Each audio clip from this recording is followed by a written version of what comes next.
Mabuhay, this is Alexi Fernandez from Davao City.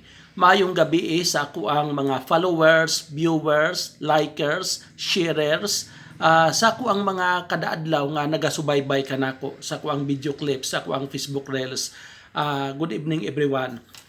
Akong i-share sa inyo ang ako ang bad experience sa mga bagong generations karon, mga batasan sa mga aplikante, sa Pinoy or mga tao in general. Ngano dili ka kasabot, mga place lang trabaho. Tapos dawato na to, tagaan og trabaho, minimum ang sweldo, kompleto pag mga benefits, 13-month pay or all kinds of mga benefits nga basic benefits nga para sila naaman. Din tapos bigla na lang mubiya sa trabaho.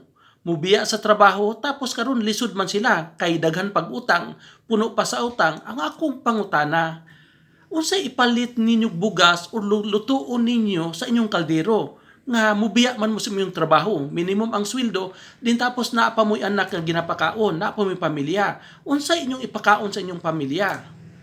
Wala na bitaw nga sitwasyons, di ko kasabot.